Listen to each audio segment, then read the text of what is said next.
do Senhor, queridos, canal Frutificai com mais uma exposição bíblica. Nós temos o tema hoje, que é o que significa o sinal de Caim e o que diz o livro perdido de Enki. Amados, nossa base bíblica se encontra em Gênesis, no seu capítulo 4, no seu verso 15. Nós queremos falar hoje, queridos, nessa exposição de um tema muito especulado, muito abordado. Não vou dizer aqui na verdade, o que era o sinal de Caim, mas o que significava esse sinal. Porque o que era é especulado por várias vertentes, seja tatuagem, cor de pele, seja um chifre. Imagine, né? Até colocaram isso como se fosse um chifre na cabeça de Caim. Queridos, existem muitas e muitas formas que acabaram falando que poderia ser, mas nenhuma delas tem uma base bíblica que o embase. Mas irei falar sobre o significado que com certeza irá fazer todo o sentido. Mas eu quero trazer aqui um alerta, porque essa exposição ela traz a advertência daquilo que sempre estamos falando. É preciso ler a Bíblia, é preciso estudar a Bíblia. E é por isso que esse canal existe, e é por isso que nós estamos aqui exaustivamente fazendo um trabalho de estudo, um trabalho de exposição, um trabalho de levar a palavra de Deus a todo aquele que nele crê, a todo aquele que tem realmente vontade de receber mais de Deus. E isso de forma gratuita, queridos. É somente com o olhar em que Deus possa abençoar a vida de todo aquele que possa ver os vídeos. Então, dito isso, eu quero agradecer a você que abriu esse vídeo, querido. Porque com certeza, uma vez que você doa o seu tempo para ver um vídeo que fala da palavra de Deus, eu tenho por certo que Deus irá abençoar a tua vida sobremaneira, porque tantas são as coisas que nós clicamos durante o nosso dia, mas quando separamos um momento para ouvir a palavra de Deus, é algo especial. Sem mais delongas, queridos, eu gostaria agora de falar o que está na nossa base bíblica. A palavra diz: o Senhor, porém, disse-lhe: portanto, qualquer que matar a Caim 7 vezes será castigado. E pôs o Senhor um sinal em Caim, para que o não ferisse qualquer que o achasse. Esse é o canal Frutificai.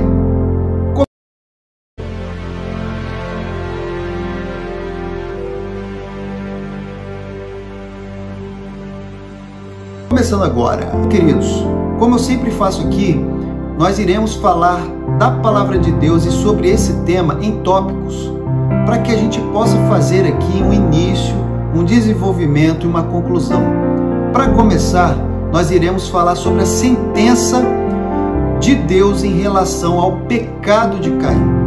Como nós sabemos, e não é uma novidade, todos conhecem essa passagem, Caim, por motivo de inveja, ele veio a matar o seu irmão Abel, e depois Deus vai até Caim perguntar onde estava Abel.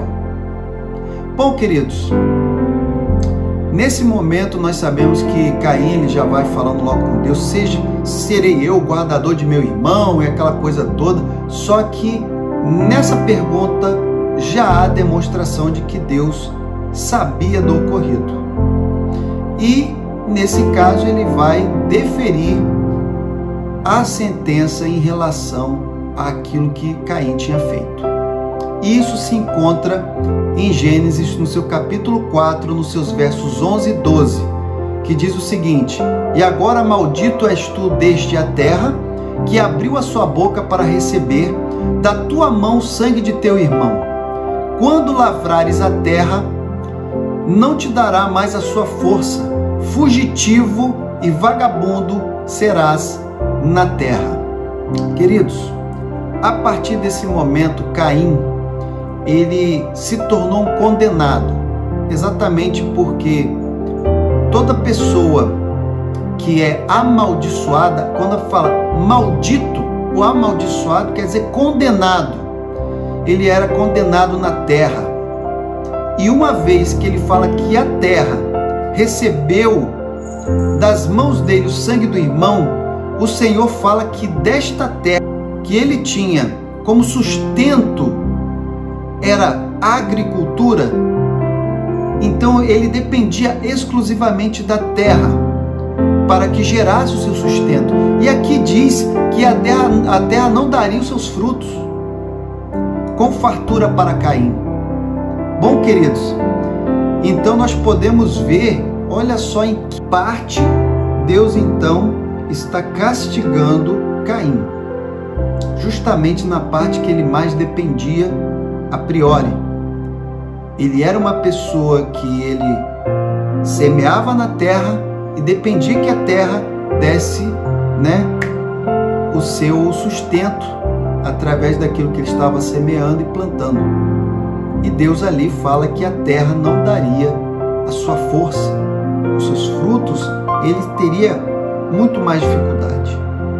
Bom, queridos, e o próximo tópico, nós podemos falar que Caim ele teve um temor em relação à sua sentença, em relação àquilo que Deus tinha proferido para ele. Em Gênesis, no seu capítulo 4, versos 13 e 14, diz o seguinte: então disse Caim ao Senhor, é maior a minha maldade que a possa ser perdoada. E isso é a visão de Caim em relação à sentença de Deus. Só que, vejamos só, Caim, a partir daquele momento, ele seria fugitivo.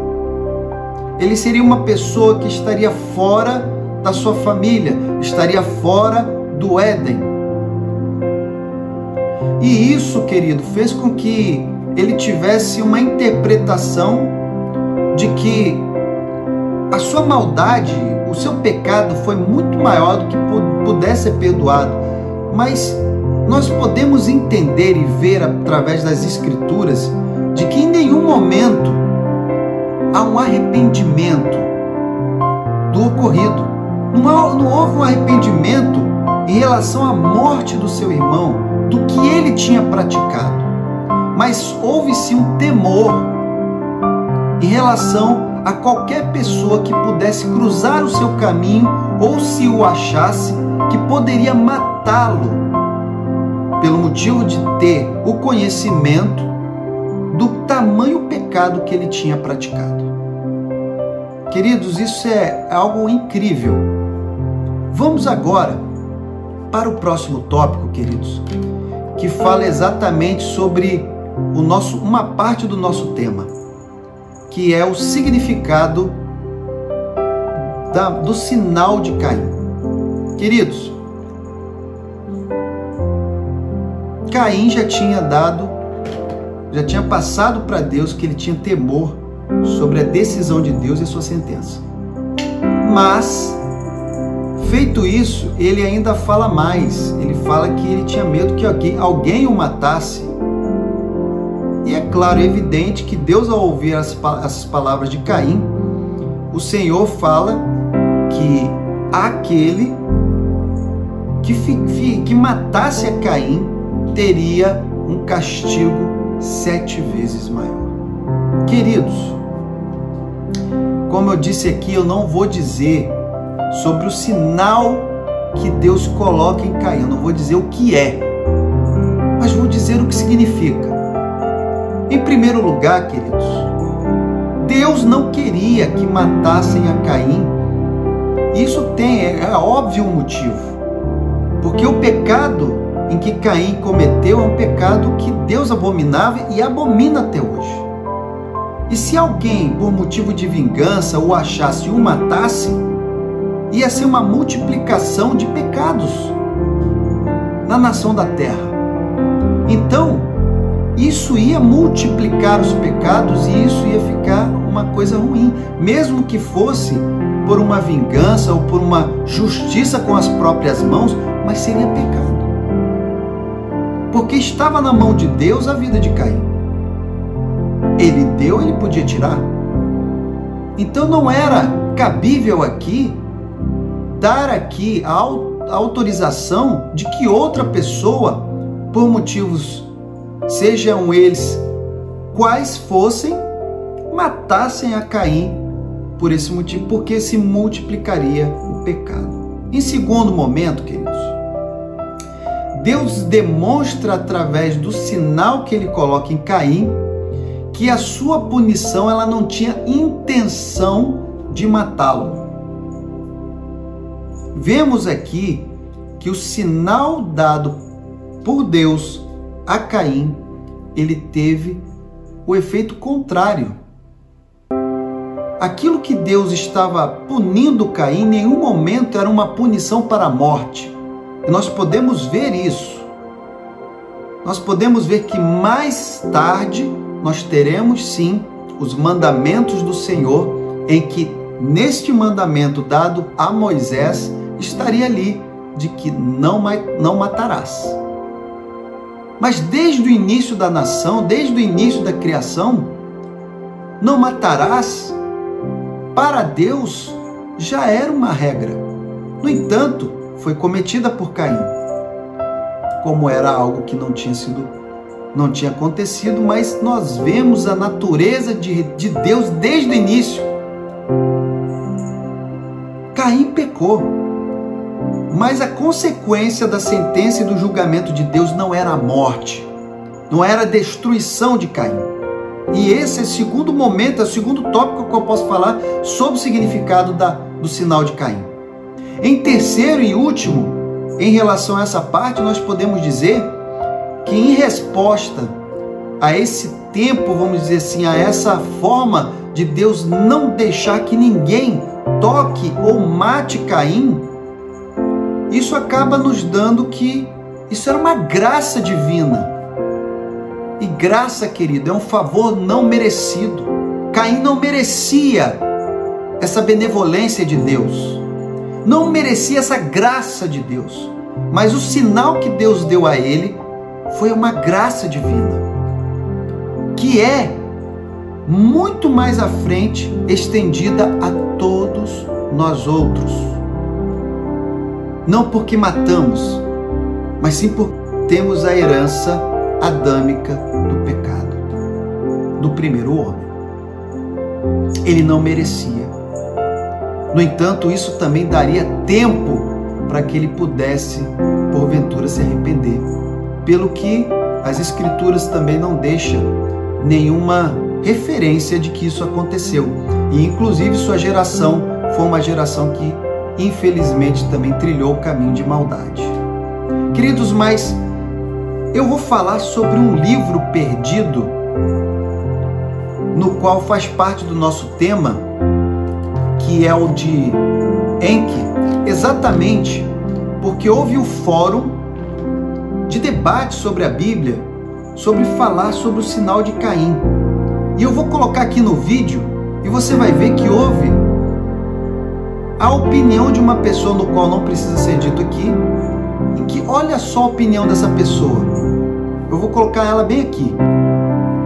Leia só o que ela diz sobre o sinal de Caim. Em primeiro lugar, essa pessoa entende de que cada um tinha sua profissão, e eu vou falar isso porque eu vou falar sobre esse livro, no entendimento que essa pessoa teve ao ler esse livro, que é o livro perdido de Enki, e ela acaba dizendo que a Bíblia ela tem contradições, ela não acreditava na inerrância da Bíblia.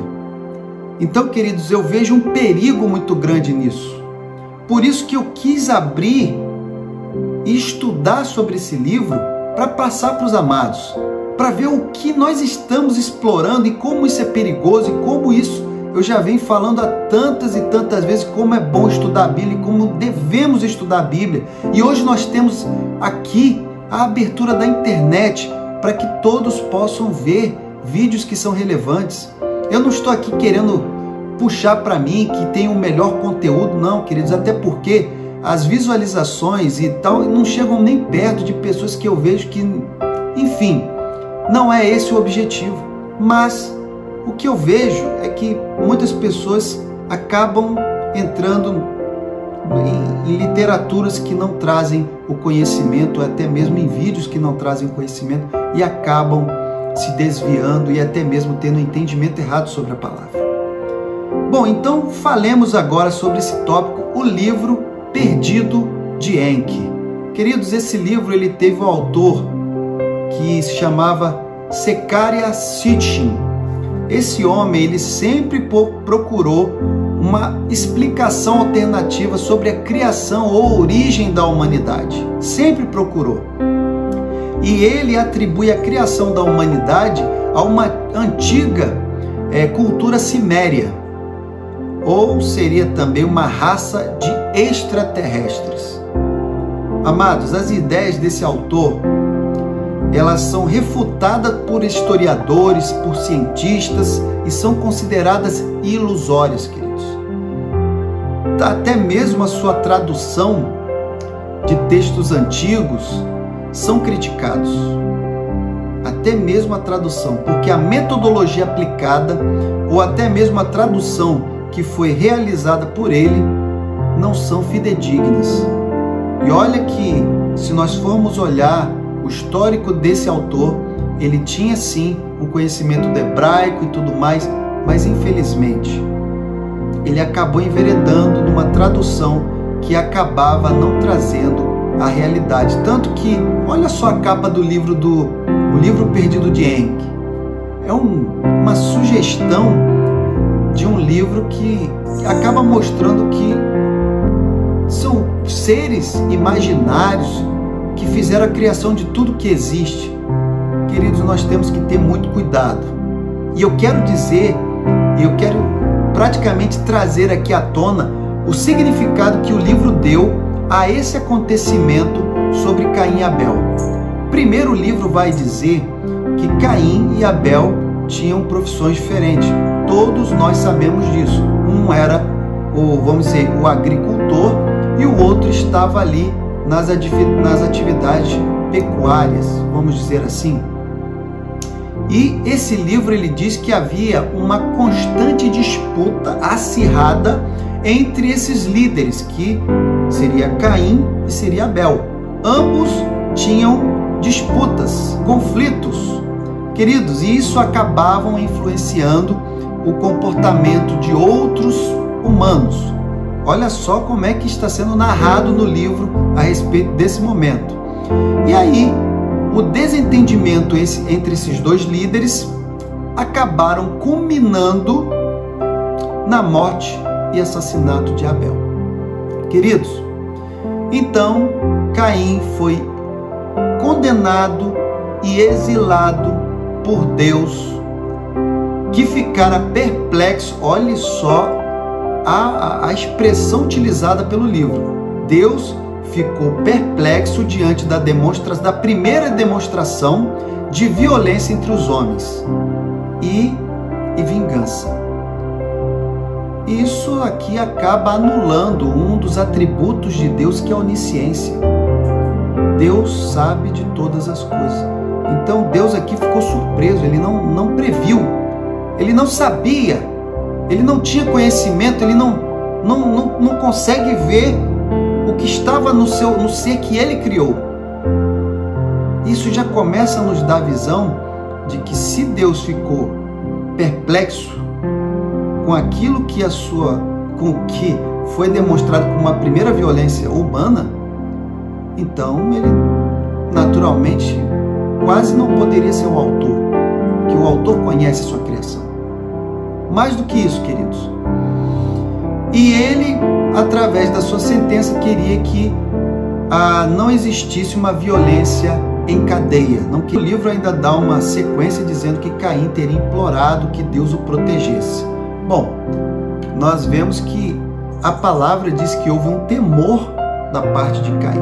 Em nenhum momento Caim está clamando a Deus por proteção, mas sim ele está tendo a interpretação de que, através da sentença que ele teve, algo ruim poderia acontecer através do conhecimento de outras pessoas.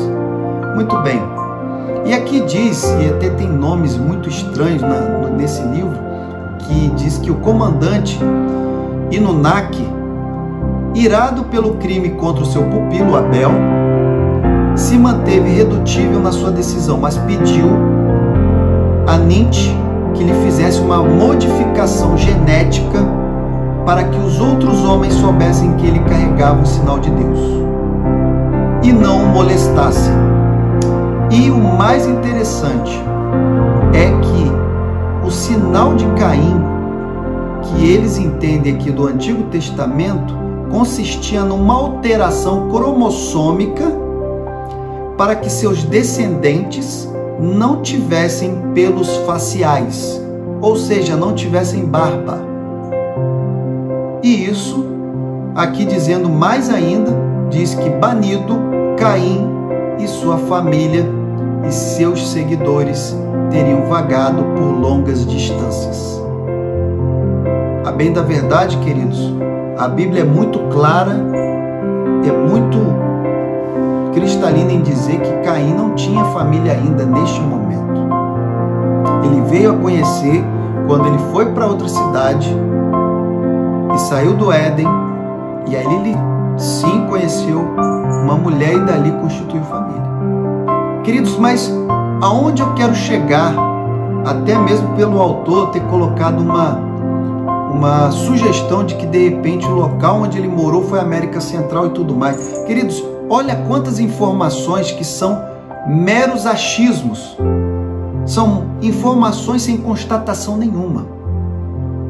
Ainda que Gênesis ela seja versículos dos quais tem muita coisa que não podemos afirmar, mas essas sugestões são totalmente fora de contexto. Não podemos nem ao mesmo conjecturar que tal tenha ocorrido.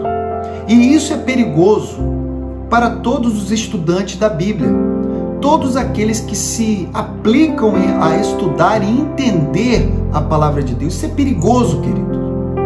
Exatamente porque nós não podemos jamais deixarmos que isso venha a contaminar nossa mente. Só que olha só a que ponto chegou. A pessoa no qual deu a sua opinião e falou e citou, o livro perdido de Enki, ela tinha sobremaneira a mente totalmente convicta de que a Bíblia estava totalmente equivocada e que sim, o livro de Enki tinha as informações que todos nós precisamos. Eu já mostrei aqui pela capa que não tem o menor sentido, nem cientificamente, nem historicamente, em nenhum momento tem nada que faça sentido. Então eu tive esse momento de estudo em relação a esse livro, o autor, exatamente para alertar você, meu amado. Você, que muitas das vezes, eu sempre digo aqui, busque sempre o seu conhecimento, assim como sempre busque a sua intimidade com Deus. Não fique refém do conhecimento de A, do conhecimento de B, do conhecimento de alguém que seja o top. Busque o seu conhecimento, porque material não falta, queridos. Existem literaturas, livros, existe a própria Bíblia, existe também o próprio Deus que pode lhe ajudar. Mas não deixe, não fique refém desse tipo de coisa. Abra sua mente para a palavra, estude, medite, ore.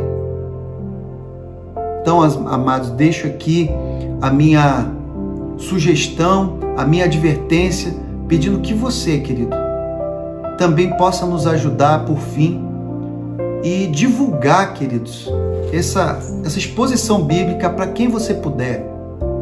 Passe para todos quantos forem necessários. Não deixemos a palavra sendo maculada por livros, por literaturas, infelizmente por pessoas que não têm intimidade com Deus e até mesmo amor pela palavra. Não deixemos que isso aconteça. Nos ajude a falarmos da palavra de Deus e anunciarmos a ela. Que Deus abençoe a tua vida e que o Senhor possa ser sempre contigo em nome de Jesus.